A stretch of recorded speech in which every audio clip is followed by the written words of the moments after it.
moves. All right.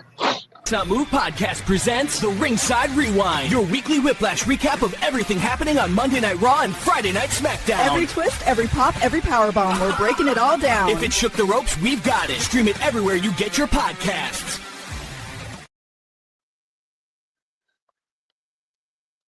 Hey everybody, it's Robert with the Not Move podcast. We got another episode of Ringside Rewind. We also got a very special guest with us today, Brian Maxwell, the Red Rim, man. Thank you for coming on the show. This is going to be exciting. We also got Zip. Zip, how you doing today, man? I'm doing well, man. Thanks for the invite. Look forward to the show. Yes, sir. Let's get right down into business, man. Friday Night SmackDown, it opened up with Pat McAfee and Jelly Roll. Pat McAfee came out. He said no WWE star can touch him, which Jelly Roll doesn't work for WWE. So Jelly Roll decided to get on to Pat McAfee, which that led to his worst decision because Randy Orton ended up beating him up. What's y'all's thoughts on Jelly Roll and Pat McAfee added to this Cody Rhodes and Randy Orton feud? I think, honestly, I think it's for views. And I think it's like it creates something different. You feel what I'm saying? Because you know how like the Attitude Era came up with different plots and stuff, and some stuff in the Attitude Era would surprise the hell out of you and come out of nowhere. I feel like this is an example and another tool to add to their belt, just like that. And I feel like they're adding different plots for the audience to tune in more. You feel what I'm saying? Because I ain't gonna lie to you, for a while there, wrestling was SmackDown specifically was getting a little boring. You feel what I'm saying? For sure. That's just my opinion. That's just my opinion, though. Yeah, for sure on that. What's your thoughts on this? Although I am not always the biggest fan of celebrities being involved in Mania, I will say it always adds mainstream appeal, and these two have huge followings, so I get it. And that's all I can say about this. I get it. Now, me, when I first saw it, man, I didn't like it because Pat McAfee. I just feel like Pat McAfee and Jelly Roll ain't. There's more people out there that you could have got that actually has wrestling skills, that actually is good on a mic. You could have got anybody. I get it. It's for the views, like IShowSpeed. IShowSpeed, though, he's an athlete. He can actually get behind it. But Facts. Jelly Roll, I don't see Jelly Roll getting behind it. Now, I can see him doing a few moves, but I don't think he's a real athlete, in my opinion. But it's pretty interesting to see what they're going to do with it. Again, it brings more views to WWE because Jelly Roll's an artist, country artist, man, and it brings people that's never seen WWE. They're like, oh, that's Jelly Roll. Let me tune in on this. And they end up watching SmackDown. So, again, it puts views on the show. So I get why they did it.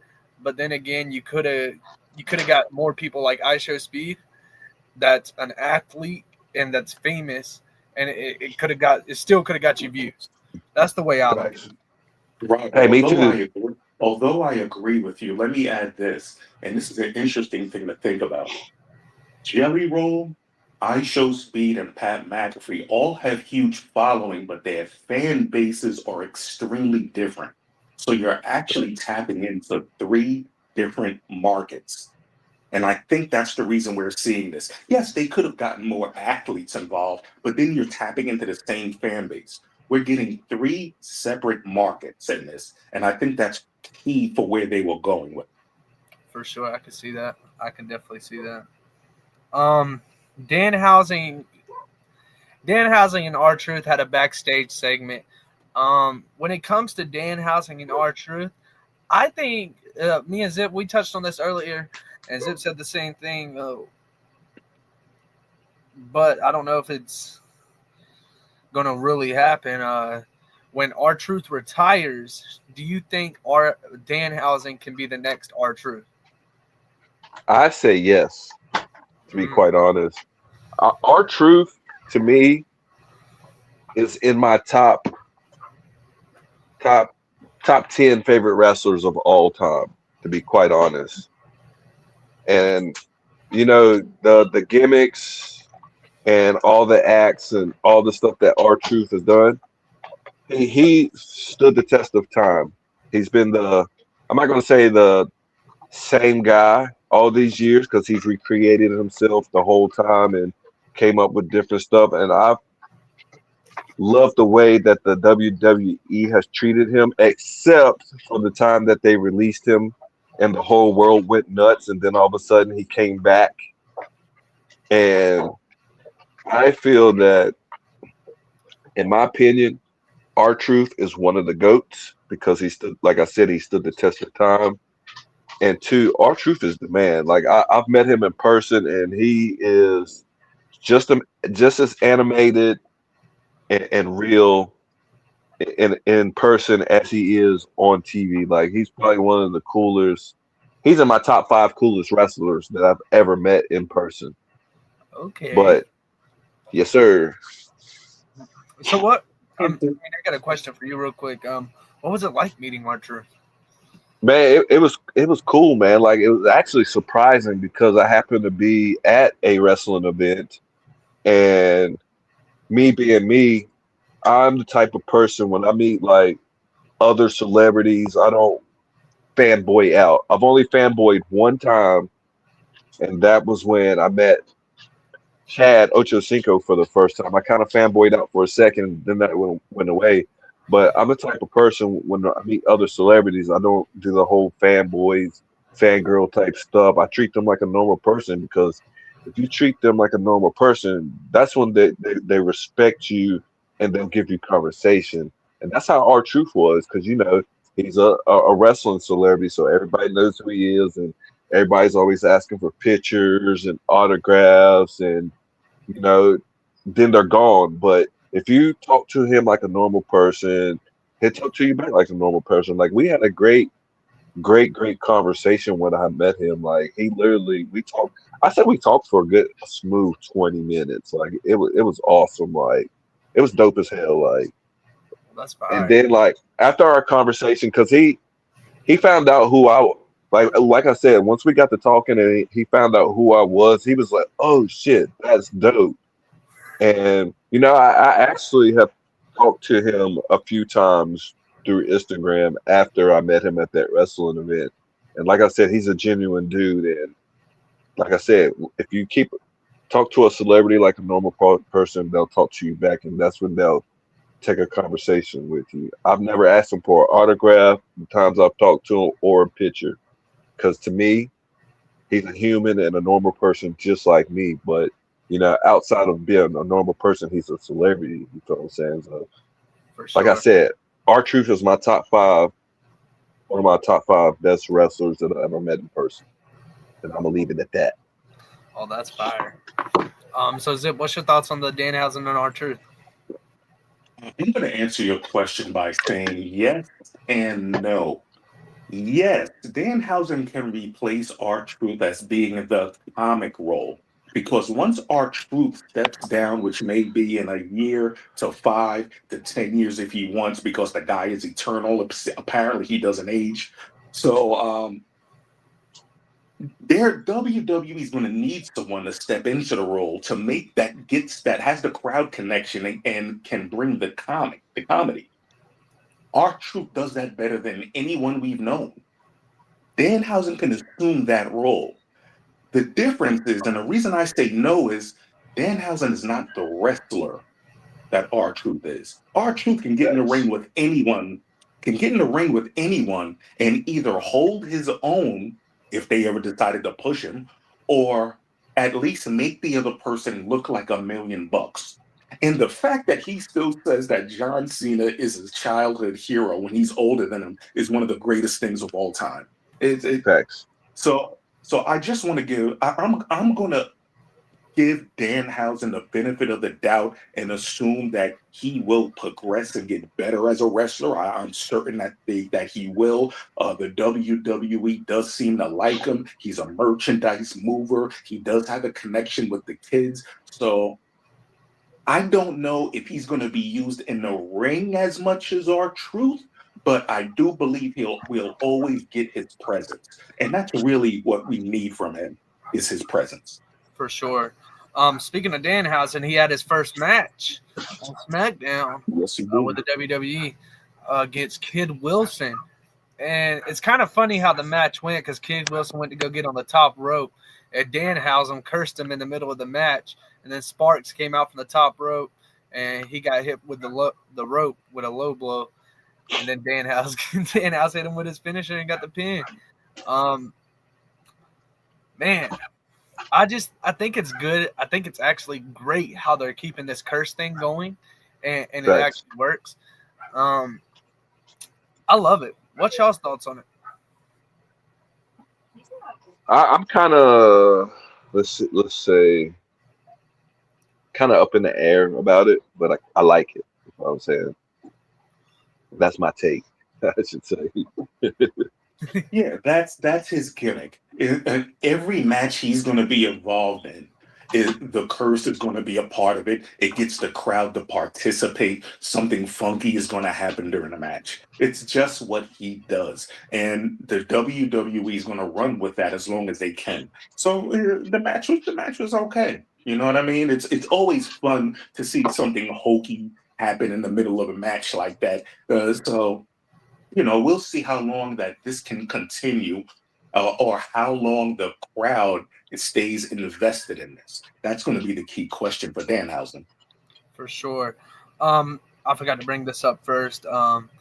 Last week, just a reminder what happened on Monday Night Raw the week before. Io Sky got beat up, and so Rhea was out for vengeance, and she took out B-Fab, and she ended up taking out Mitch and it just left Io and Jade ended up having a match. Jade destroyed Io. She was getting a chair to go beat up Io at the end of the match. Rhea came out and interfered and wouldn't let her touch. Do y'all think Jade is in Io and Rhea's head right now? And do y'all think Jade's going to retain the title? Yes. I actually have that in my hold on.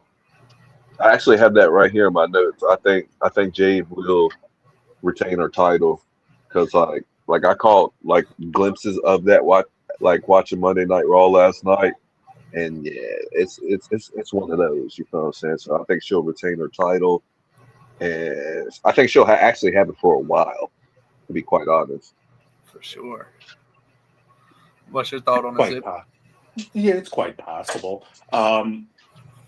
They can really go either way with this if they so choose. If they want to do the popular thing, then yeah, you make the title change because Rhea is always over. However, if you want to continue a strong push for a strong wrestler, then you keep the title on Jade. This one can really go either way. It kind of just depends on where the WWE is leaning, and also how many other title changes there will be. For sure. Now Jacob Fatu ended up having a match. Speaking of Jacob in the comments, Jacob Fatu had a match with, I think it's Tamatonga or Tamalonga. Tamatonga. Yeah, Tamatonga. And he had a match with him. He ended up winning, which then Drew McIntyre ended up handcuffing him and beating up Jacob Fatu. I'm talking about he destroyed Jacob Fatu. And honestly, even with Jacob Fatu getting destroyed, when it comes to it, I think Jacob Fatu still has the upper hand. I mean, they don't call him the Samoan werewolf for nothing. Oh, what's y'all's thoughts on it? I actually missed that part, so I can't really comment too much on that because I missed it. So yeah. All right. Let me before I answer that, let me just restate what last week's SmackDown actually was. Last week's SmackDown was actually the go home show for WrestleMania. Now, a lot of people are saying, well, yeah, they have this Friday. Not quite. This Friday SmackDown technically is the beginning or the opening night of WrestleMania. It's basically the lead-in to WrestleMania. So last week was really their big go-home show, where this week we'll start to see some of the early matches that people perform who won't be on the Mania card, as well as some face-to-faces and hyping up of the Mania matches. So last week was basically the hype train for it. That being said, that's all this was. It was just build toward the Mania match. And we all know it's going to be an insanely great match. For sure. Very hard-hitting and very stiff. 100%. Yeah, for sure. He isn't wrong, man. It's going to be honestly, if they do this match right, it could potentially end up being top 15 match of all time at WrestleMania. If done properly. That's bold. That's bold. If done properly. Right. They could, because I mean, Jacob is he's a star on the mic, off the mic, in the ring. Jacob has it all, man. He gets the crowd. Drew McIntyre, an absolute beast. Plus, he has the skills on the mic. The only problem is they've been messing up Drew's character lately. In my honest opinion, like the I quit stuff, I think that has to stop. Every time he loses the title, or when he gets a title shot and doesn't get the title, he'll say I quit and then come back and beat someone up. I think that has to stop for Drew McIntyre to get the big push. Facts. What's your thoughts on that? What's y'all's thoughts on that one?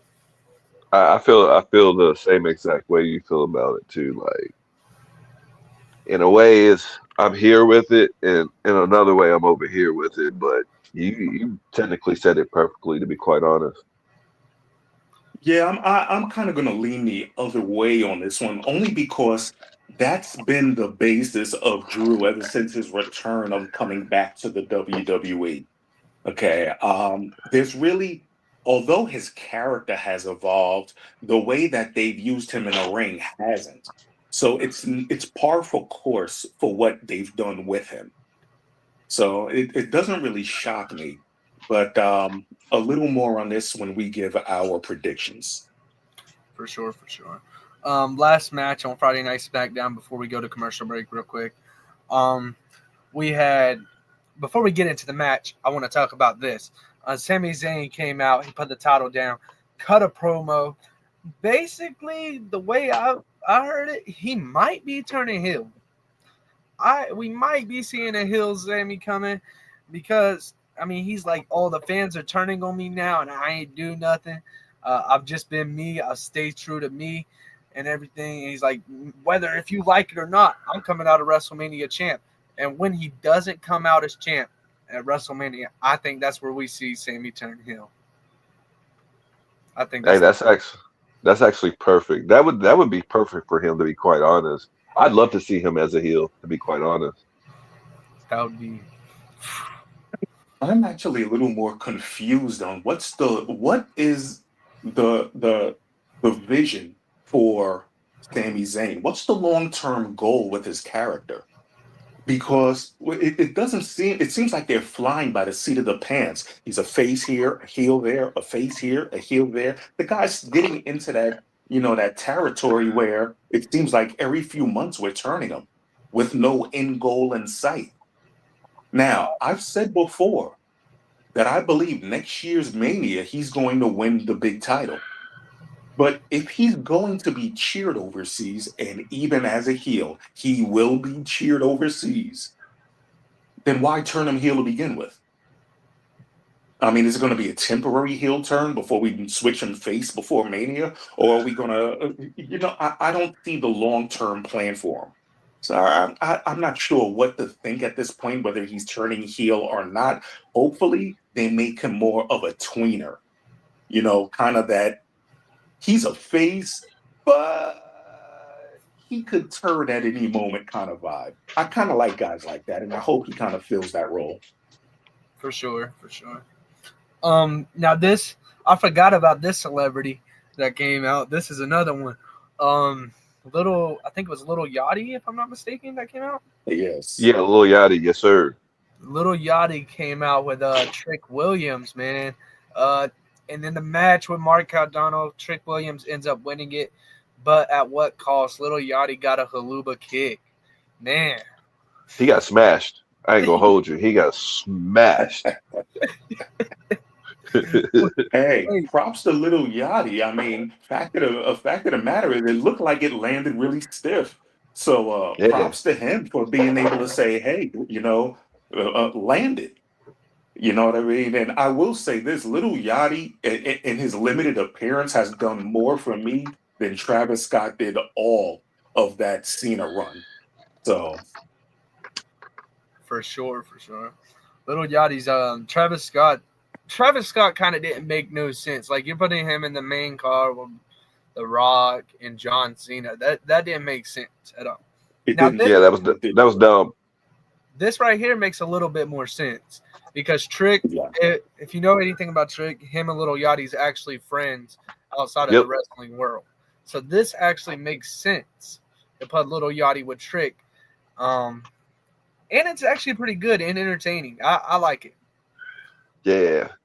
And plus Trick, he's cool. He's cool outside of the ring. I actually trained with him during one of my fight camps, actually in Miami, and I got to train with him a little bit. Just like the conversation me and you were having yesterday about maybe taking up wrestling when I retire from fighting. Yes, sir. So, yeah. But yeah, he's pretty cool outside the ring, and he showed me some stuff while I was in Miami, and he's a cool, chill dude, man. Like he's super humble. Okay, let me find out. Hey, yeah. Look, I'm just saying, like the world is open. For sure. Lash Legend was live on Instagram the other day. I went in their comments on the Instagram. Trick Williams was there. I type in the comments. I say, yo, you going to get Sami Zayn with them lemon pepper steppers and win that United States title? He said he's going to whoop that Trick. It's yes, sir. Hey, Trick is that dog, man. He stays on character even when he doesn't have to. Facts. That's the best part about it. Like, those are the type of wrestlers I love, man. Like, they can stay on character without having to be on character. It's just perfect. Like, yeah, some people got it and some people don't. You feel what I'm saying? And he's one of those guys that has it on and off. For sure. But before we get into Monday Night Raw, and didn't you say you had some breaking news for us? Yes, breaking news. So I just learned, well, technically today, but also last night, that Chad Ochocinco Johnson and Shannon Sharp will be a part of doing live at WrestleMania. So they will be interviewing some of the fighters, and they got some special stuff that's going on. And so here's the breaking news for that. I'm pretty sure they put it out on social media earlier also, because they're, if you check out the Nightcap Instagram, they're wearing the NWO white and black T-shirts. So yeah, there we go with that. You know what I'm saying? So I think, yeah, that's gonna be dope. And through the grapevine, it may or may not happen that Ocho might be doing something at WrestleMania. Ooh, y'all hearing it first. We might see Ocho do something at WrestleMania. No, I can't wait, man. Hey, I'm definitely tuning in both nights now for sure. Yes, sir. Like I'm telling you, I told you it's gonna be like, it's something like that. I feel like I'm gonna give it 8 times out of 10 something's gonna happen. They might even talk about it on their podcast tonight, because they come on at 11 o'clock tonight. They might talk about it a little bit and throw the teaser out there tonight on their podcast. And if something does happen, I think that's going to be not only big for WWE, but it's going to be big for Nightcap too. I'm a big advocate of them because, you know, I talk to them and they shout me out a lot on their podcast. And, I think it would be big for both companies. I feel like WWE is going in the direction of having more different celebrities, like you were talking about earlier, coming through and doing stuff to reach a new crowd. Because, like we were saying earlier, some of their shows like not WWE, but like SmackDown were kind of going downhill. And I think they're like in a rebrand/rebuilding phase and bringing these celebrities and different people in to bring in a different audience. For sure. And, that's exciting, man. Like, I can see it now. Pat McAfee goes out there to talk Chad Ochocinco, just jumps in the ring and gets him. Hey, that'd be hilarious, to be quite Wide honest. receiver versus punter. Hey, that would be dope. Hey, Pat McAfee is a stud though, Paul. For sure. But he was an animal. Like, he's the only punter/kicker that I've seen take somebody out and get up and still be like about it. You feel what I'm saying? Because kickers and punters aren't those type of guys that's going to smack somebody. They gonna hit you with the little soft hands and let you keep going on about your business. But Pat McAfee, I feel like, honestly, I think Pat McAfee was a linebacker or something in high school, because he would hit stick people. I ain't gonna hold you. Like, Pat McAfee was a dog. He's one of them punters that didn't care. He's gonna get you. You come. Yeah, I'm with you on that. He wasn't your typical punter. He wasn't afraid to get a little dirty if he had to. Facts, man. Pat McAfee is a dog. Like I said, I feel like he was a linebacker. I feel like he was a linebacker in high school, and he realized that, hey, I think I will be able to make it better into college and in the NFL if I stay kicking or punting, because one, he's going to take less damage, but two, apply the damage too. You feel what I'm saying? For sure. Yeah, man. Honestly, and he held his own against Gunther. Yeah. In that one match, he held his own against Gunther. So, I mean, I could see why he's here. He did hold his own against one of the guy who took out John Cena, the guy who took out AJ Styles and Goldberg. So that made me sad. That made me sad when Goldberg got taken out like that. Like, because Goldberg's in my top 10 also. Like, that was crazy. Yeah, that was kind of messed up. But before we get into Monday Night Raw, y'all, we're going to cut to a commercial break, let y'all know what the Not Move podcast has going on. No, but Friday nights, 9 Eastern, it's the Dribble NBA edition on the Not Move podcast. We break down the week, the trades, the highlights, everything around the league. Tap in, chop it up with us, and get the takes that move the game forward. Stay not moved. If you're craving baseball talk that doesn't flinch, tap in with us Monday nights at 8 Eastern. It's the Rusty Mitt MLB edition of the Not Move podcast. Breakdowns, debates, all the swings and misses without the fake fluff. Join us live or catch the replay wherever you get your pods. Rusty Mitt, not moved. Stay not moved. Tap into the Not Move podcast every Friday night at 8 Eastern. We're bringing the scrap sheet, UFC edition. Every jab, every takedown, every headline. All the fights, all the drama, all the picks, right here. Watch live on YouTube or listen anywhere you get your podcast. Hit follow, hit subscribe. And stay not moved.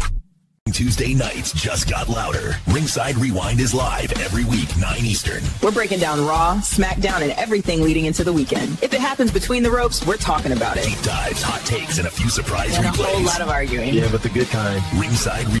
Every Thursday night, the Not Move podcast drops a new episode of In the Wicked. Our deep dive on everything around the NHL. We break down the plays, the trades, the stats, and the stories that matter. Plus a few hot takes along the way. Join us live at 8 p.m. Eastern or catch it on your favorite podcast app right after. Same energy, same audition. The world's game has a new home. Tap into the Not Move podcast every Sunday night at 9 Eastern. It's the football edition, and I'm bringing you the El Uncle Max attack, everything World Cup, every angle, every goal. Breakdowns, laughs, and all the passion in the pitch. Stay locked, stay ready. Morning bettors, welcome back to Angling the Odds on the Not Move podcast. Every Monday and Friday, we tear into the lines, probabilities, and hidden edges across the boards. We run the numbers, chart the trends, and find value plays so you can tilt the odds your way. Live at 10:30 Eastern. Mark it, lock it, and join the conversation. Welcome back, y'all. That's everything the Not Move podcast has going on for the week, and that's everything we got going on every week. So we can't show the other video because YouTube doesn't like it. But if y'all go up there and click that link right there, use code NOTMOVE, it will take you to all of our sponsors like W Energy Drink, Bet US, and others. But click that link. I can't show the other video because of YouTube. But let's go ahead and get into this Monday Night Raw, man. We have Brock Lesnar and Oba contract signing. Brock Lesnar came out. He said, we're not going to remember Oba after WrestleMania. What's y'all's thoughts on that? Man, that statement alone is bold.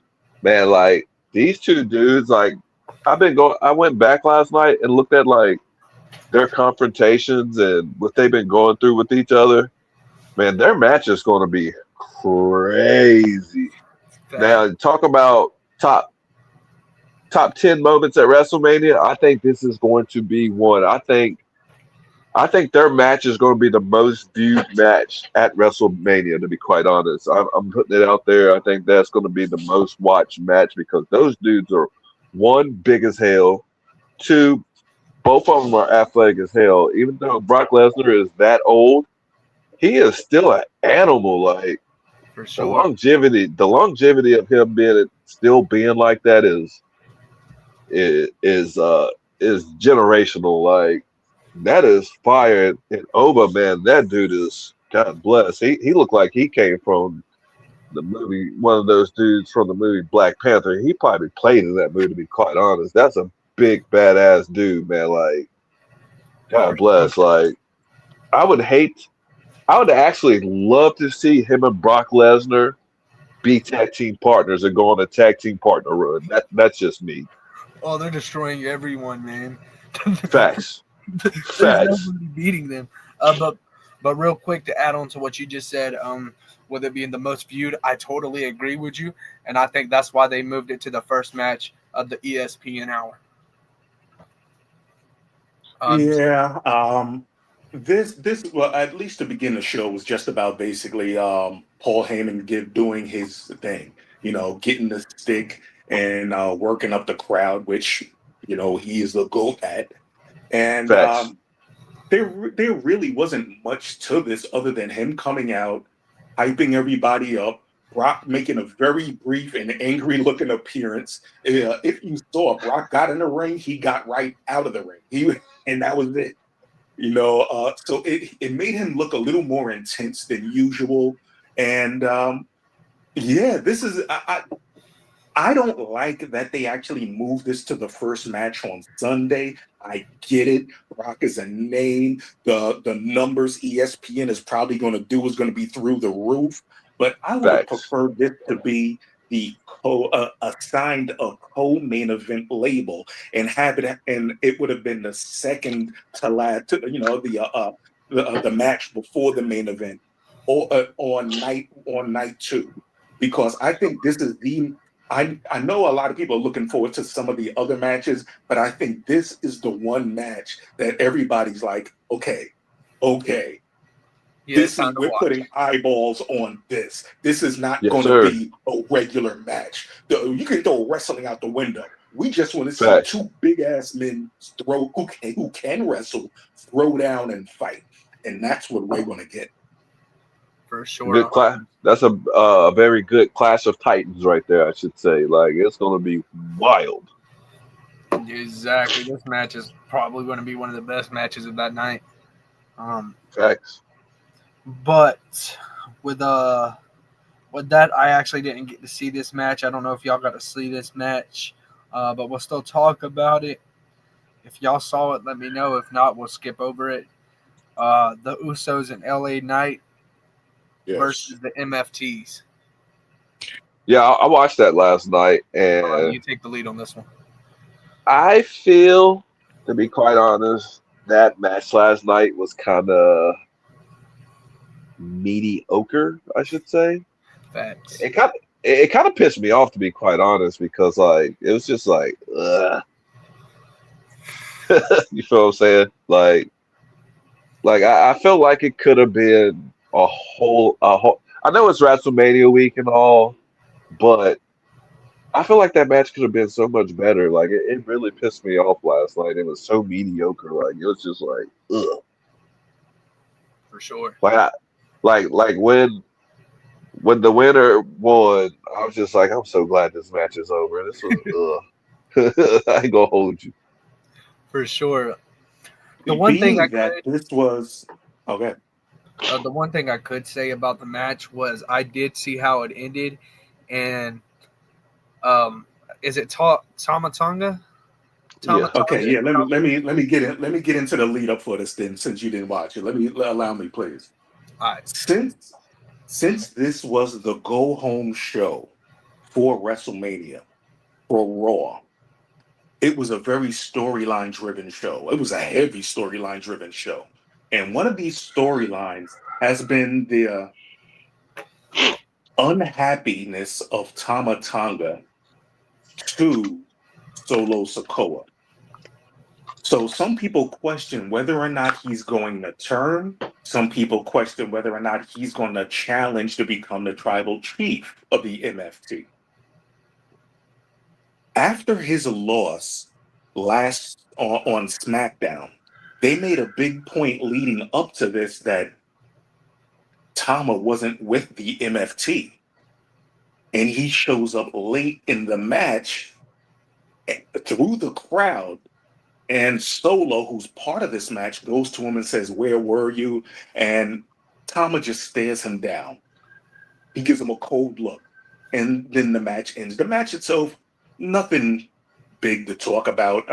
It was just a hype match for the Usos and LA Knight. The MFT actually wrestled on Friday against the Wyatt Six.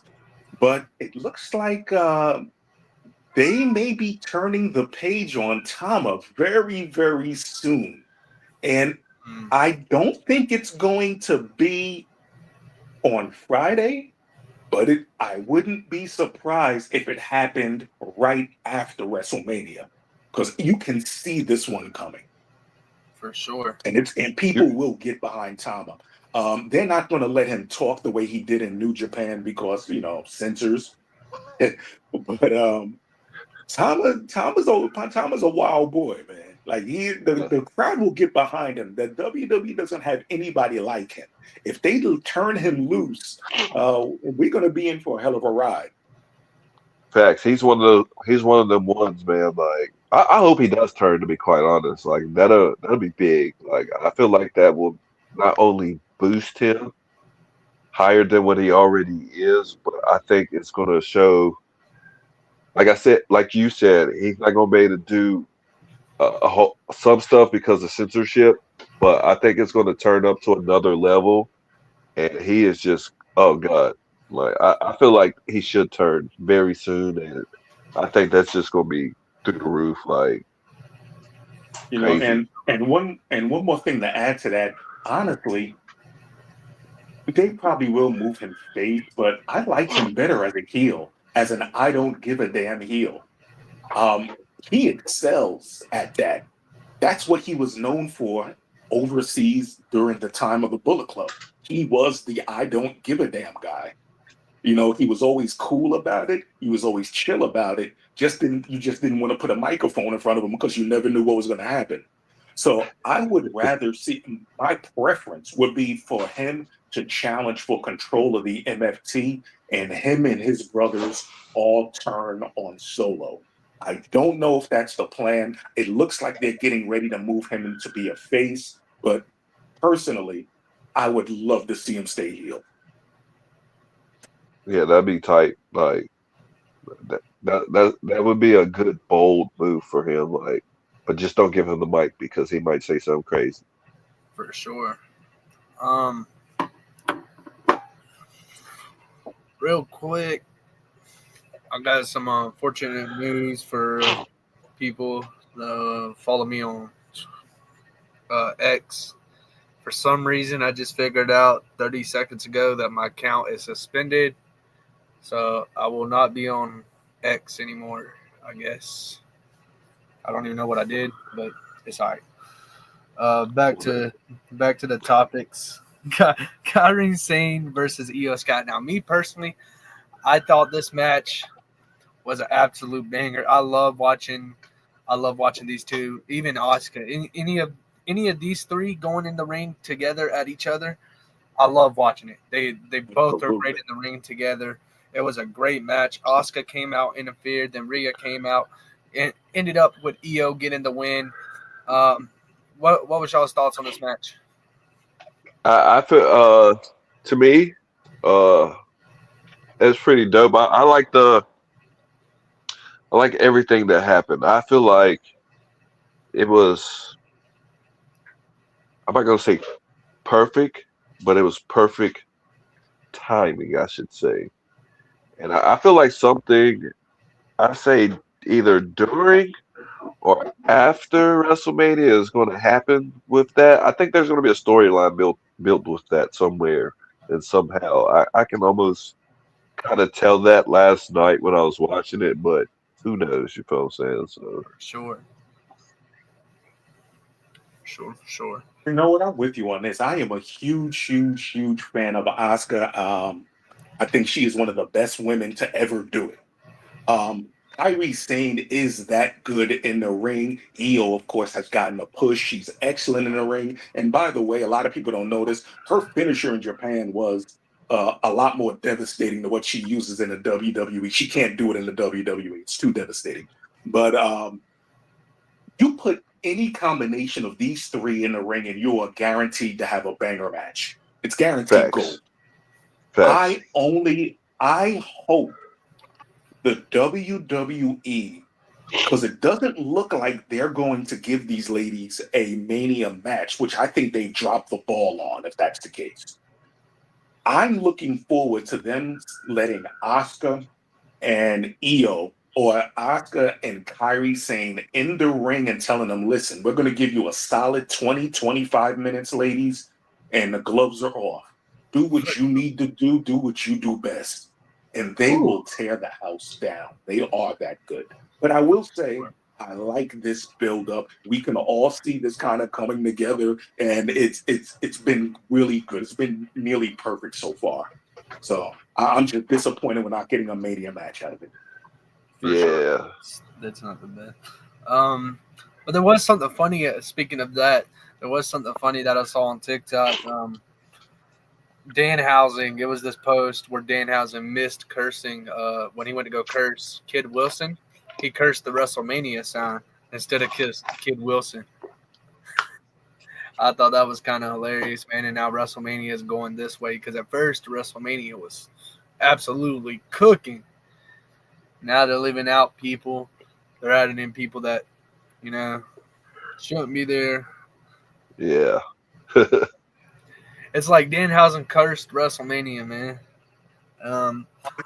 Just so you know, I guarantee we're going to have some sort of interaction between John Cena, who's hosting it, and Danhausen. So I'm sure to be something silly and fun that we'll all laugh about. For sure, that's gonna be great. Charlotte Flair versus Lyra Valkyrie. It was a great match. When Lyra got that one kick out, I thought she wasn't going to kick out. It was like 2, and she had less than a second. It was like 0.1 she had left, and she kicked out. It was so good of a kick out, in my opinion. Like, I liked it. Then Charlotte Flair went for the roll up. Charlotte Flair couldn't get the roll up because of Bayley. Bayley grabbed her leg, and then Lyra ended up getting the roll up and getting the 3 count, and then they ended up pushing each other around at the end. Which I thought, if you're going to push each other around, why not just start fighting it out? I mean, you are a WrestleMania match. Why not just let us see a little preview? Thanks. What's y'all's thoughts on this? I say, I think honestly, Charlotte Flair looked like, that's like the most pissed I've ever seen her last night wrestling. Like she wanted.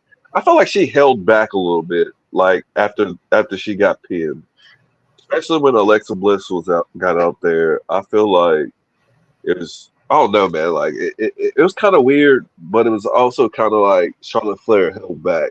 I feel like something. They got a tag team title match this weekend too, right? Yes, it's a fatal 4-way at WrestleMania. You have Nia Jax and Lash Legend. You have Lyra and Bayley. You have Charlotte and Alexa and the Bella Twins. Whoa. Yeah. Whoa. Yeah, it's a match. Whoa. But I still think Charlotte Flair and Alexa Bliss. I think they'll retain the titles. So you think they'll get the titles? Yeah, I think they'll get the titles. For sure. I think something weird is going to happen with that match, and they'll get the titles. Watch. I'm calling it now. Let's just say that I'm predicting it right now. Something crazy is going to happen, and those two will win the titles. Okay. Yeah, this was I thought this was a decent match between Charlotte and Lyra. Fact of the matter is, it doesn't hurt Charlotte that she took a fluke loss. Lyra, being the young upcomer, can only help up her stock. Bayley played her role in helping her get the win. It was just a solid little win with a little pushing and shoving after. Again, it was just a build toward the Mania match.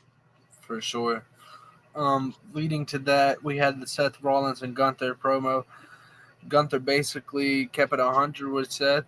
He said he's not doing it for Paul Heyman. He's doing it because he wants to show Seth that he's the better wrestler, that he's better than him. And honestly, I think Gunther's going to take this win. I mean, they've already let Gunther beat John Cena, Goldberg, AJ Styles. And if y'all don't think they're going to let him beat Seth Rollins, I don't know, man. I just think Seth Rollins is going to get a sleeper. He's going to get put to sleep. Man, if that happens, I will not watch. If he beats Seth Rollins, I will not watch wrestling ever again. Seth Rollins, I used to not like Seth Rollins, but Seth Rollins, I ain't gonna hold you.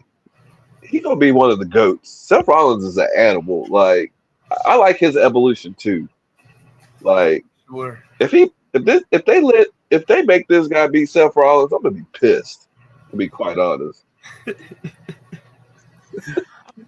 the opposite way on this. I wouldn't be upset if he beat Seth Rollins. The reason being is, what else are you doing with him? You know, you've got to get something to get this guy going. Now, do I think he'll win is a different story, but I wouldn't be upset with it if done properly. These two are going to have a great technical matchup with a little bit of hard-hitting thrown involved. Gunther is a guy that I've seen on the indies for years. Okay, so there's no doubting he can go. I've seen Seth when he was on the indies grinding for years. These are guys who are a professional's professional, okay, when it comes to being in that ring. So these two are going to put together a great match. The intensity is going to be there. So, but I will say this. This interaction was kind of strange to me. And the reason I say it was strange is Gunther comes down to the ring. He starts talking. He gets attacked from behind. He gets out of the ring. Seth grabs the microphone. Gunther gets in the ring. They go face to face and they start talking. You just got jumped from behind and now you're talking to each other in the ring. Yeah, that was mad weird. Fighting again.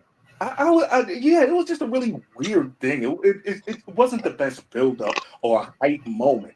So I just quite didn't get that. Like, when he got jumped from behind, let it brawl. Let it brawl out into the crowd, carry the moment. But that whole discussion thing after you got jumped, it just didn't do it for me. For sure. Yeah, that was low key. That was low key weak, to be quite honest. 100%. Now, if they would have just grabbed the mics and talk, just done their promos, that would have been different. But like Zip said, he decided to jump him, and then you grab the mics and talk. That doesn't make sense. But I get it in a way because there's been a lot of injuries this year in WWE, like Bronson Reed, Braun Breaker. They don't want to risk anything before WrestleMania. That's probably why they didn't go at each other. Honestly. You know what? If that's true, then why not just have Seth Rollins walk out to the top of the stage with a microphone and just them go back and forth, Gunther in the ring, Seth on the top of the stage, security in between them, so they can't get to each other. They play it safe that way. That would have made more sense. Walks off. Yeah, that would have made more sense. No, it was just weird to me. Yeah, it was totally weird. Dominic Mysterio has a backstage segment with Adam Pearce. Basically says he's scared. He didn't know he had to face the Demon at WrestleMania. He was told he had to face Finn Balor. He wants the match to be canceled. He doesn't want to face the Demon. I'm excited for this match. I'm ready for the Demon to come back. I think if there's any shot for Finn Balor to get the title shot he actually deserves, because if I'm not mistaken, the last title shot he had, he lost to injury. The last title. The day after he won it, he had to vacate it. Yep. So I think this is a good way to build him up to get one of the titles. And I like it, man. I like everything about this. What's y'all's thoughts on the Demon coming back? I love it. Big Finn Balor fan. Like that's the type of shit I'm on, that Demon shit. Like that is fire. Like you know what I'm saying? But like his walkout in general is just fire. Like the way the crowd reacts to him is like top tier in my opinion. And this match has potential. Like good potential. I like it. For sure. Everyone loves Demon Balor. Let's call it what it is. We love the entrance. We love the walkout. We like the way he moves and rolls with it in the ring. But that's not what this was about. This was Dom's moment to play the cowardly heel, and he is great at it. That's what he does right now in the WWE better than anyone else. Play the cowardly heel, and he literally looks like he was passed the torch from Eddie and Ray. You know, he's building himself up to try to be on Ray's level of wrestling, but he gets the showmanship of Eddie. So I think he's a good fusion of the two. You know, he still has a lot to go. He still has far to go to reach his full potential. But you gotta like what you see out of him so far. Sure. Yeah, that's mad accurate. That's truth right there. That's mad accurate. Like that kid has so much potential, like so much potential. I can't wait to I can't wait to see what he looks like in about 5 years. The level that he'll be on in about 5 years. Like it's going to be something to watch. Like I think he's going to end up being one of those. Yeah, I'm not going to say bigger than Ray, but I think it's going to be close.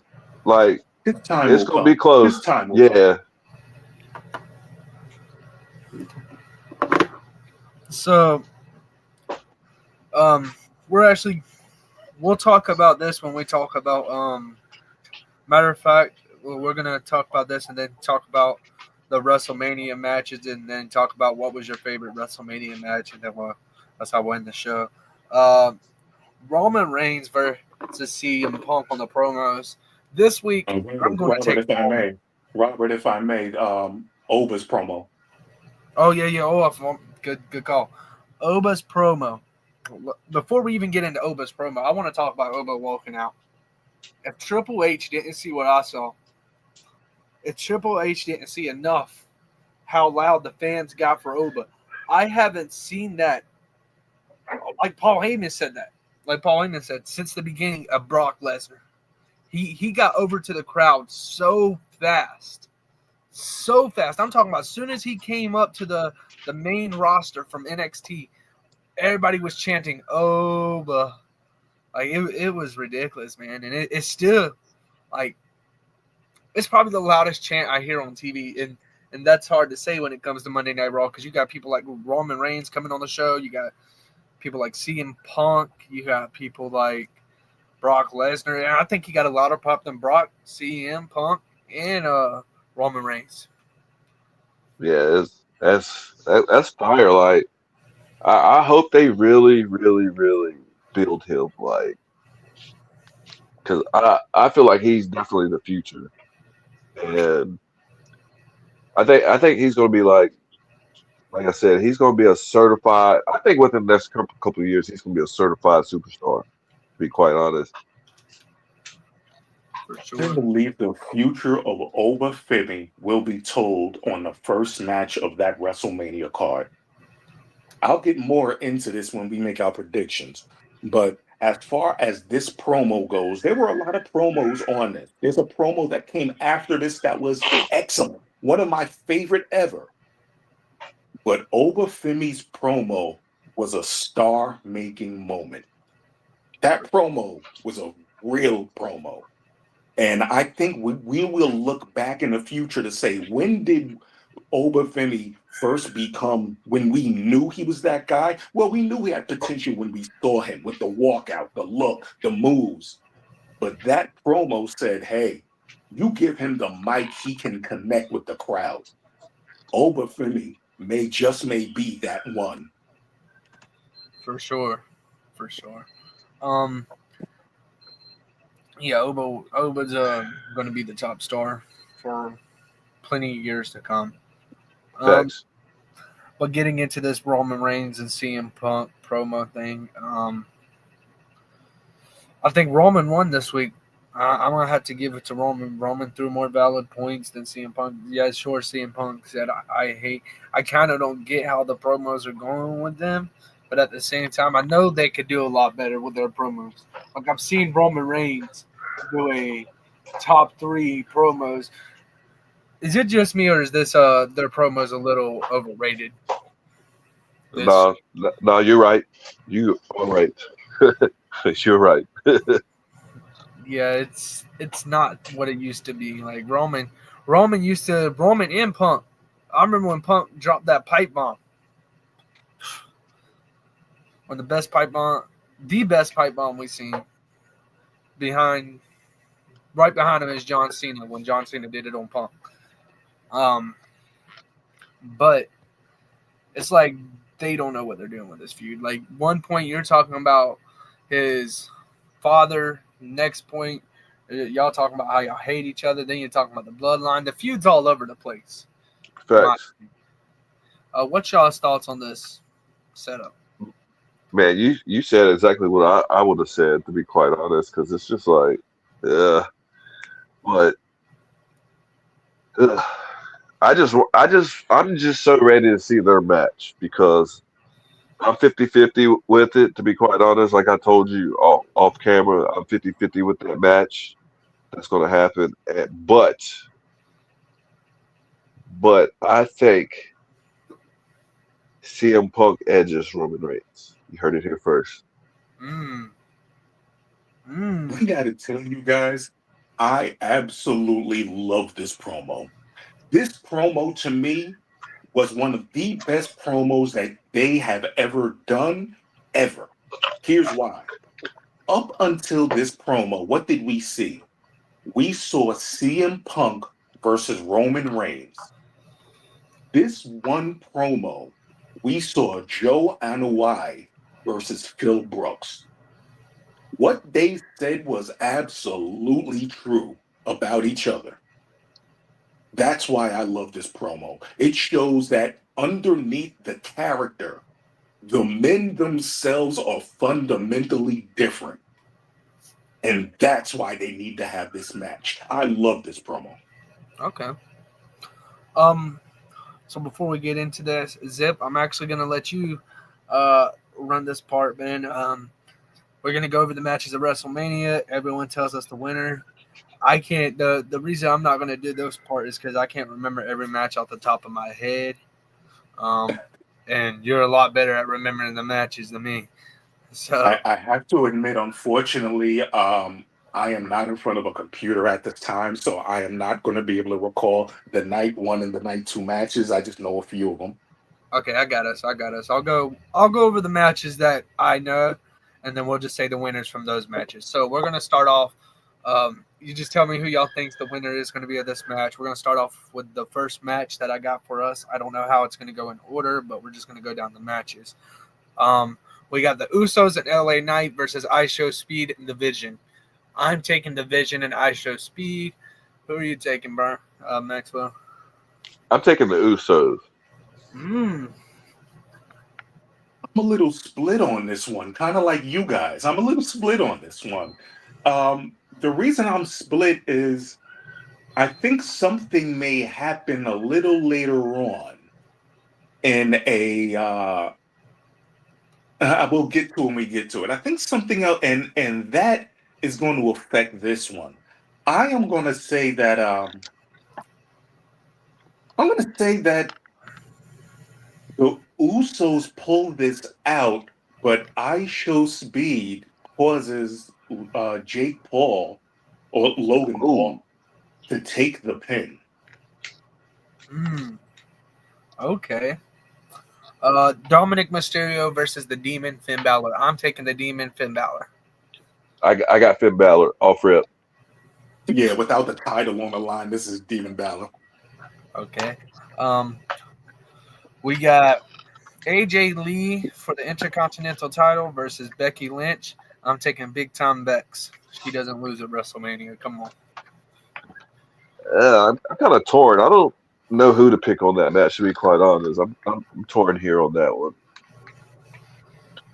Okay. I think what we're going to have here is AJ Lee officially, even though Becky already assumed it, AJ Lee passing the torch from her generation.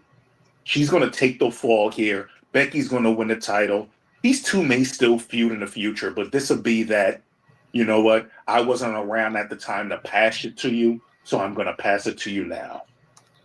I think we'll get the moment. Okay. So we're going to go over this the men's Intercontinental title. Bear with me. There's 6 people in this match. It's a ladder match. We got Rey Mysterio, Dragon Lee, JD McDonough, Javon Evans, Penta, and Rusev, and a ladder match. I'm going to take, because Rusev got the advantage last night or Monday night.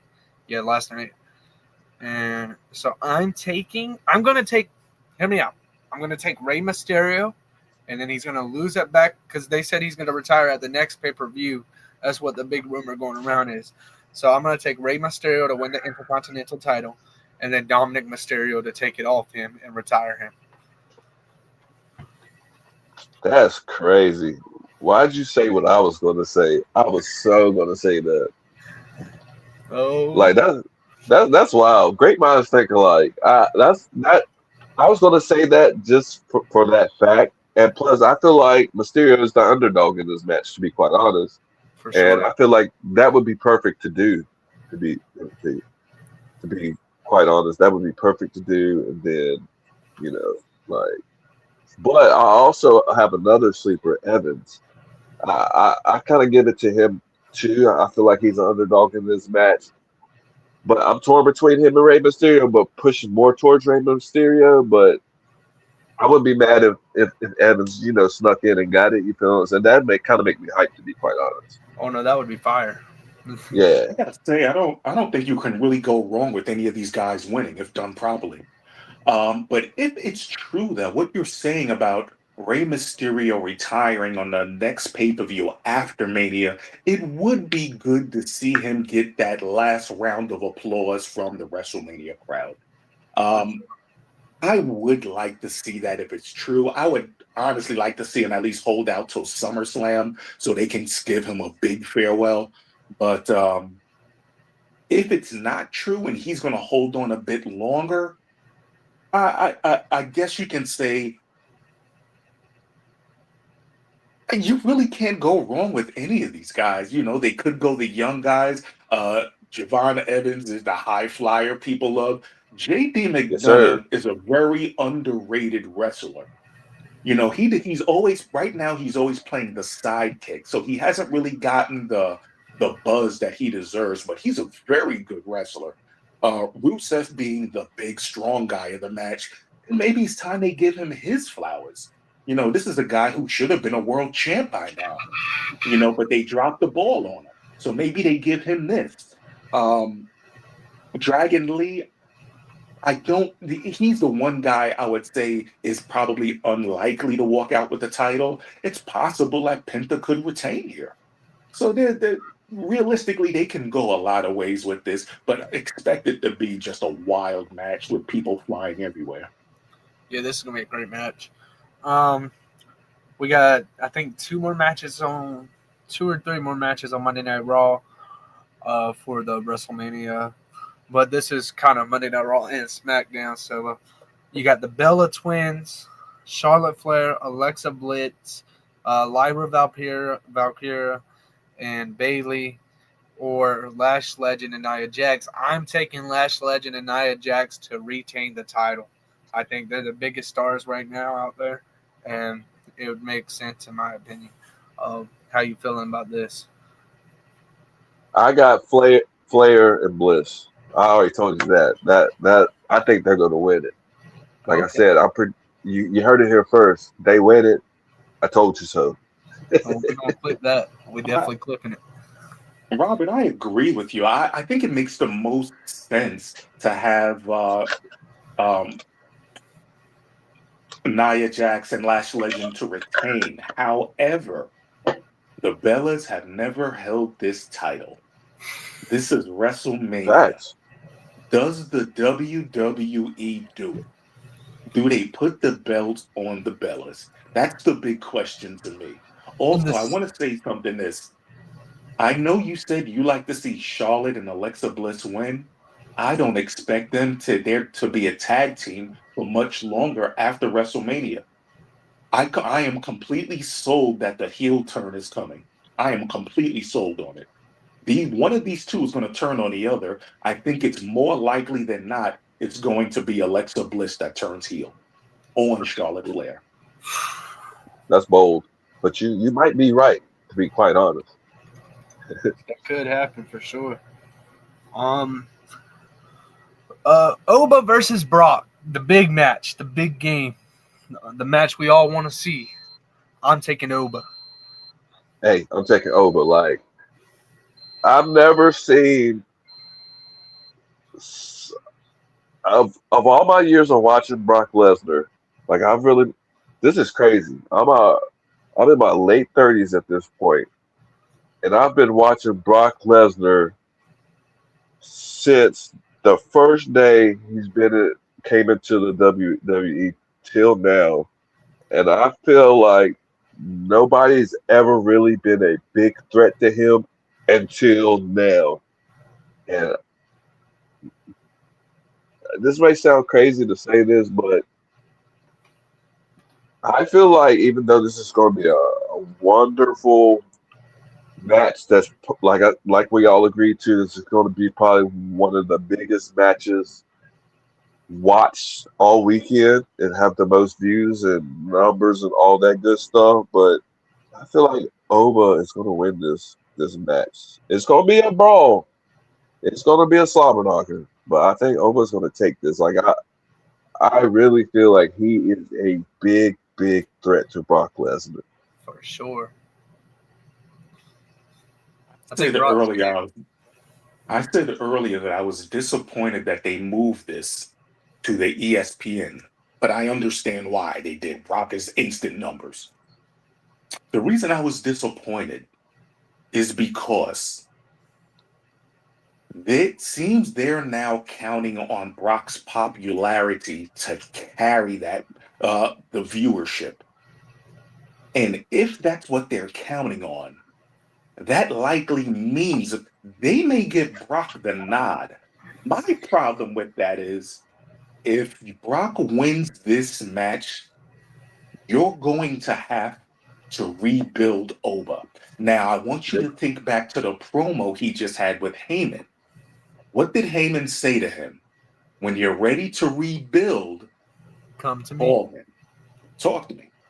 Yeah. So I believe Oba's going to win because I think that if they were going back and forth when Oba came out before the promo, when they went Triple H and Adam Pearce were in the ring, I know they had to hear that crowd and be like, "Geez, this is just different.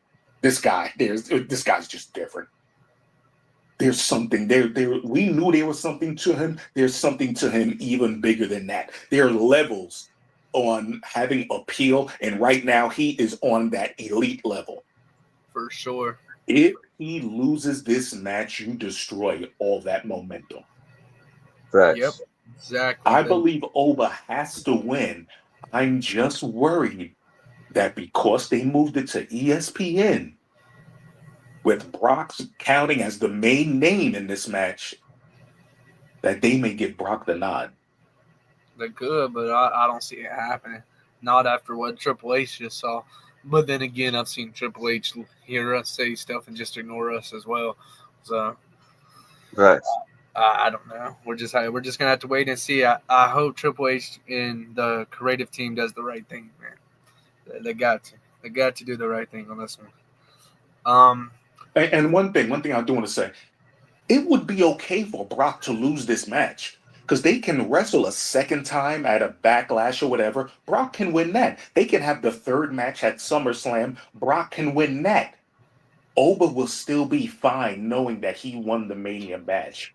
The momentum will still be there, even after losses afterward. But he has to show he can beat Brock the first time in the big match. And that's what this is. This is that big match. He has to win. Hey, make sure you clip that. So when this really happens in this sequence, what he just said, he said it first.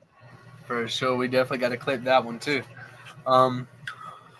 Man, so this match right here, Stephanie Valkyrie versus Liv Morgan.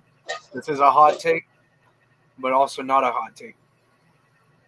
Raquel Rodriguez is going to cause Liv Morgan the title. Raquel Rodriguez, or either it might not even be Raquel Rodriguez. It might end up being because she did end up talking to Roxanne Perez about Finn Balor, and I think Roxanne Perez is still on Finn Balor's side. I think Roxanne will turn on Liv at WrestleMania, and it will lead to Stephanie Valkyrie retaining her title. Now, this match between Stephanie Valkyrie and Liv Morgan, I'm taking Stephanie Valkyrie. That's what I'm taking also. Like I feel like it's gonna be a tough match and a good match, but I feel like she's gonna win. You know what I'm saying? So for sure, there we go with that. Ladies and gentlemen, there's a lot of moving parts to this one. We have Liv Morgan, Stephanie Valkyrie, and I believe this is the main event of night one. We need to add in the fact night one. It's the co-main event. The main event of night one. Okay. Yeah, the main event of night one. I think it's either Cody and Randy, or because the two main events is Cody and Randy, and the other main event is Roman and Punk. They didn't give the no main event, which I thought that was. So as the co-main event, there's gonna be a lot of moving pieces. Other than the two ladies in the ring, Raquel Rodriguez actually has a gripe with Liv Morgan. Roxanne Perez has a gripe with Liv Morgan. It could be interesting to see how all these pieces come together, because one thing WWE will give us is they're not afraid to do run-ins at WrestleMania. For sure. To have to have a big storyline coming out of Mania. This may be the match where on Monday we're like, man, didn't see that coming. You know, that the storyline carries over. I'm not sure who wins this. Could Liv win? Could Roxanne help Liv? Could Raquel help Liv? Yes. Could they also cost her the match? Absolutely. I'm just gonna go on a hunch.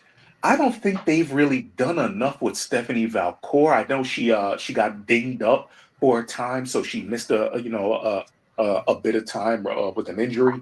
But they really haven't done anything with her as champ. And I wonder, are they going to keep the belt on her or give it to the hotter person right now? Because Liv Morgan is the hotter person right now. For sure. So I'm not sure which way they go. But because of what I'm expecting to see in the main event, I'm going to say Stephanie Valkyrie leaves with the title. And by some sort of shenanigans or something crazy happening. I can definitely see that. I 100% agree with you on that. There's three more matches off the top of my head I can remember for this WrestleMania. So we'll get through these three matches real quick. Roman Reigns and CM Punk. I got to think on this one, man. I'm going to take Roman Reigns, man. Hey, should we save that one for last? Should we save that one for last? Yeah, Since it's let's come the back. main Yeah, event? let's come back. Yeah, let's come back to that one. Let's just come back to that one. Don't forget about your boy Drew. Yeah, we'll come back to that one. You said what? Don't forget about what? Drew McIntyre. Oh yeah, Drew and Cody, Drew and Jacob Fatu in a what match are they in? It's basically there's no rules. It's a match where there's no rules, and the WWE is not responsible for anything that happens. An unsanctioned match. I'm taking. I think this is going to be violent. I think we're going to see blood. I think it's going to be everything you want. And I'm taking Jacob. I'm taking the Samoan Werewolf. Hey, that's who I also picked too. It's going to be a raw ass match. Like no holds barred, no rules. This really is going to be ugly. That match is going to get nasty. Yeah. I am also going to agree with this. I'm taking Jacob Fatu, but the reason I'm taking Jacob Fatu is this is an excellent way to write Drew off so he can go and film Highlander. He's going to be going for some time. So you know what? He takes a beating in this match. Jacob gets the win. He gets over. Drew is gone. He can go film. When he's done filming, he can then reappear and feud with whoever he wants. But this is a good way to write him off. And earlier I told you that I understood why they put that belt on Drew. This is one of the reasons why. It was well known that Drew was going to be taking time off shortly after Mania. So I think they put the belt on him briefly to carry that feud a bit longer and kind of a thank you for what you've done. That's just my take on it. But I'm expecting Fatu to come out of this one with the win. And this match is going to be a very hard-hitting match. So I actually forgot about this match. So we do still have 3 more matches because I don't know why I forgot about this match. We've done talked about this match 3 times. This is honestly one of my favorite matches, and I forgot about it. Trick Williams, Lemon Pepper Steppers. Trick Williams versus Sami Zayn. Give me Trick Williams. He's about to whoop that Trick, man. Give me Same. I'm gonna take Trick Williams also in that. Even though Sami Zayn is a good wrestler, I feel like Trick is going to take this match just for the simple fact that he's a dog. You feel what I'm saying? So that's where I'm at with that one. Sure. If you guys believe that Sami Zayn is going to turn heel, then what better place for him to do it than WrestleMania? Why wait? Why wait until you lose the title? Do anything it takes to retain that title so you can come on SmackDown after Mania and said, why are you booing? I did what I had to do the same way anyone would. Fuel the fans. Let them get mad and then show them that title. I think Sami Zayn walks out as the champion. I don't want to see that, but you got a valid point. You got a valid point to it, but it's not about what we want to see. It's about what's best for the story. I think, yeah, I agree with you on that, but yeah. Cody Rhodes versus Randy Orton. Hold on, let me redo that real quick. Cody Rhodes and Jelly Roll versus Randy Orton and Pat McAfee, basically. I'm taking Randy Orton. Look, Randy Orton is the GOAT. He is the GOAT, the legend killer, the GOAT. I got to go with Randy Orton and Pat McAfee all day. Okay, let's go. Cody Rhodes is going to find out just how dangerous Randy Orton really is. And the moment he's going to realize that is when he gets attacked by Jelly Roll. Randy Orton's going to win this match because Jelly Roll is going to turn on Cody Rhodes. Oh, that's bold. That's bold. Yeah, I'm going to clip that one too. Shoot. Okay. I want to see that now. Now that makes it interesting. That kind of makes it interesting. But the final match, I've had some time to think about this now. Roman Reigns or CM Punk. I'm sticking with my tribal chief, Roman Reigns. He's going to get the spear, get the 3 count, and this is where Zilla or either Zilla Fatu is going to make his debut here, or there's another I don't know his name. Zip, you said his name 3 weeks ago, maybe. They have another brother who's actually involved in wrestling. If anybody gets called up, more than likely it would be Zilla. Yeah, that's what I'm thinking. I'm thinking Zilla's coming up. I'm thinking Zilla's going to help Roman get the win. That's my hot take.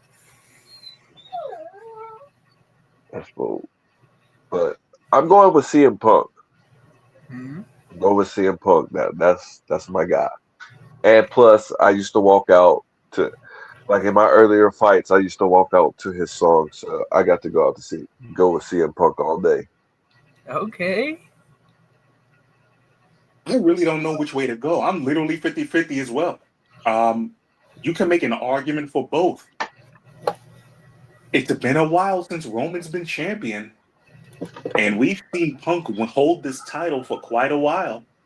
You know, when once he lost the title initially, they had to go back to him due to injury to Seth.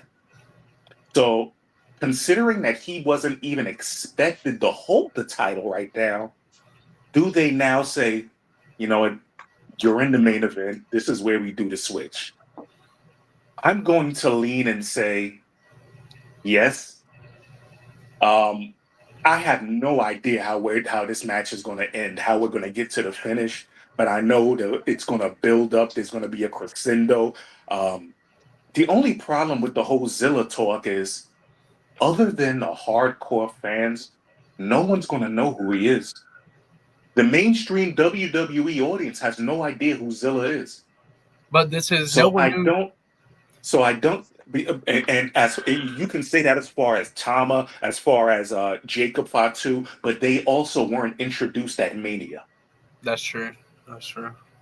So I don't think this is where Zilla actually appears. He could appear shortly after on one of the next couple of shows on, the Raw or SmackDown after Mania.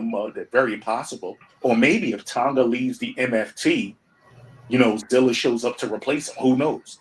But I don't think we'll see him at Mania. To your point, Zip. To your point. You said we didn't see Jacob at Mania. Yes, and I totally agree with you on that. But there was a Samoan that did pop up at Mania to help Roman Reigns win the title against Cody Rhodes, and that was Solo Sikoa, the Enforcer. He debuted at WrestleMania. I remember that one clearly.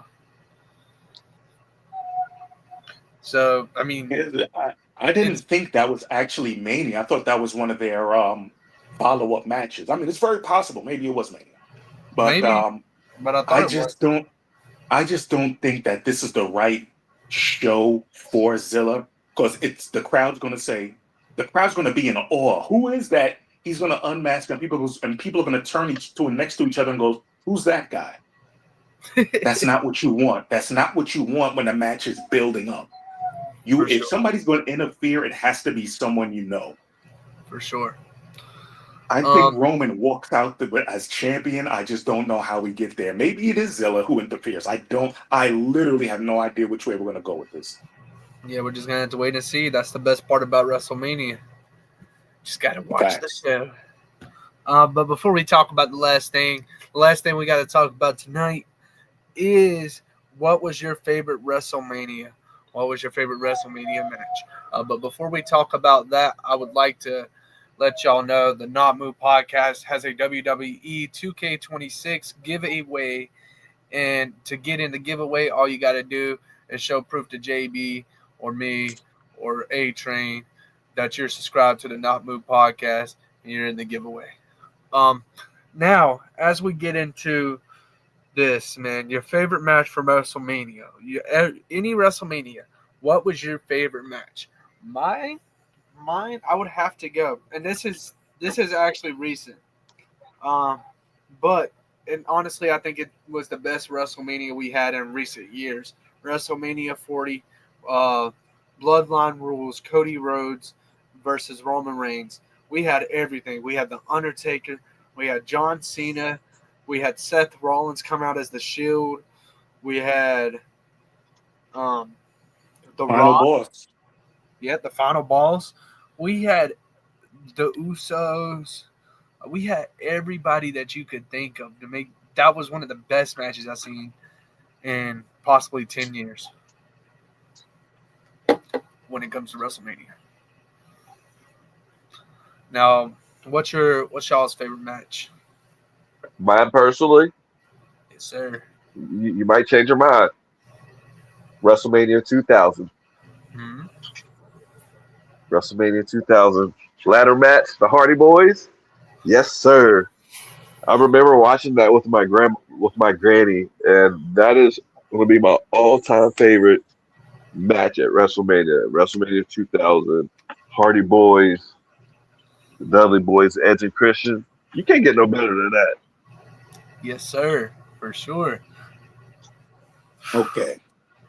If you ask any wrestler, what is it that why are they in this industry? It is to go ahead and capture the crowd in such a way that the crowd reacts to everything you do. It's why you wrestle. You want the crowd to feel every single thing that you do, from your emotion to something as simple as throwing a punch to a headlock. You want the crowd engaged every single moment of a match.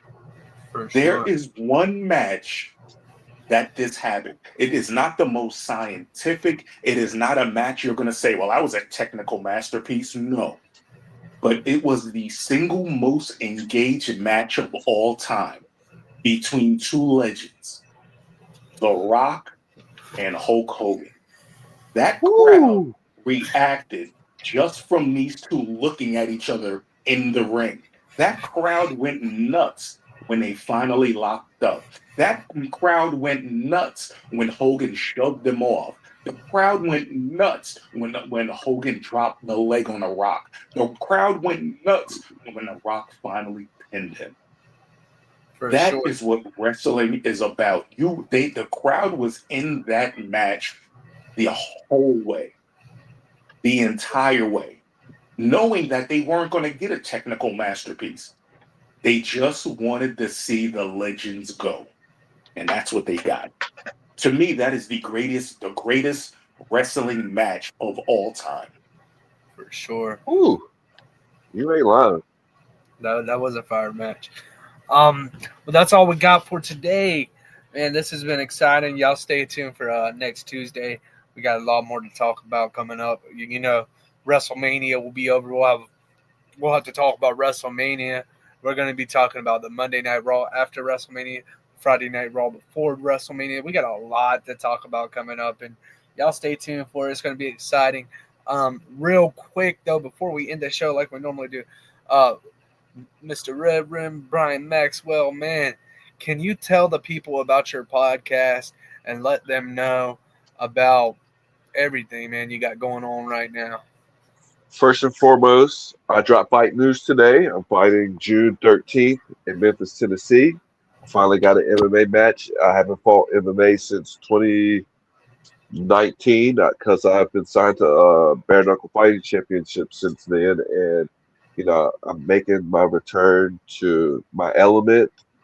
I've tried to get MMA fights these past couple of years, and you know, I've got the same runaround time and time again. Oh, he fights bare knuckle. He's got too many fights. We don't want to fight him in MMA. But finally got an opponent to accept the MMA fight. Actually, me and this opponent actually fought before in a bare knuckle fight that was a 5-round war. And, you know, it was a decision fight, which he got the decision win.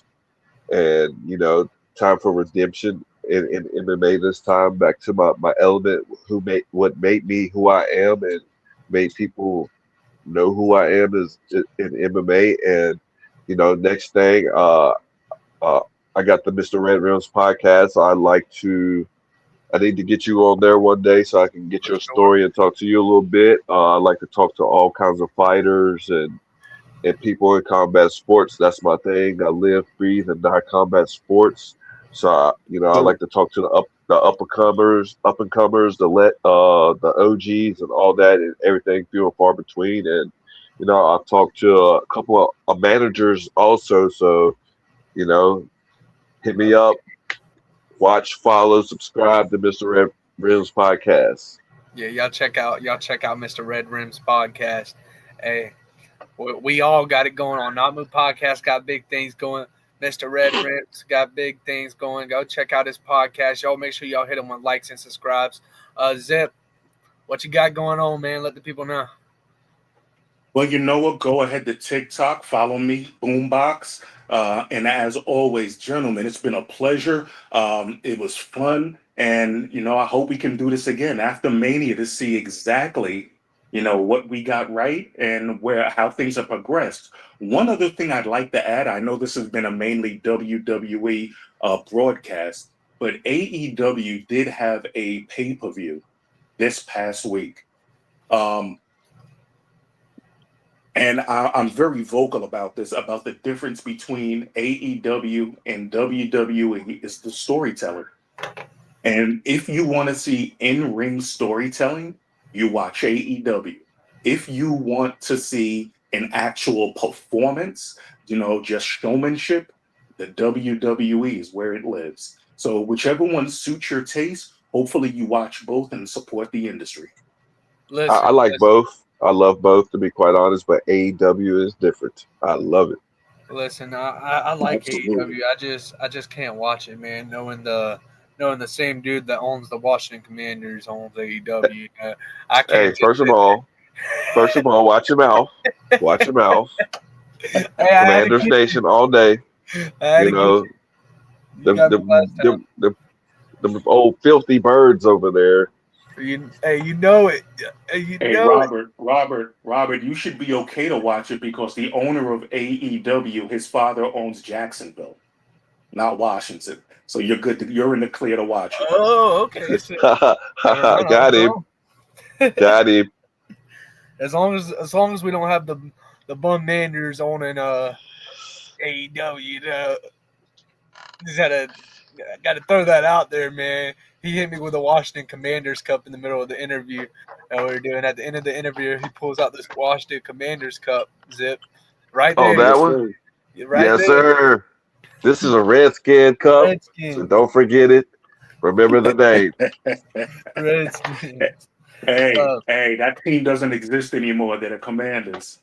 Hey, but we're going to see who's going to win the division this year, though. I already know. You know. Right here. We're going to see. All right, but as always, this is Robert with the Not Moved podcast. And as always, y'all stay not moved, and we'll be back at this again Tuesday. Can't wait to see y'all again. Hey, thank you for coming out. Thanks for the invite. Thank y'all. Yes, sir. Appreciate you guys. Yeah, this has been fire. Appreciate y'all. And as always, stay not moved. Yes, sir.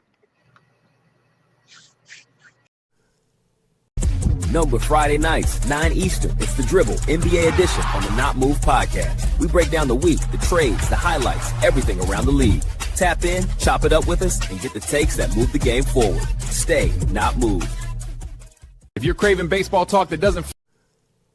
This non-casual podcast may not be reproduced, retransmitted, or reused without the authorized written consent of the Not Moved Podcast Network. Thank you, and we hope you enjoyed today's broadcast.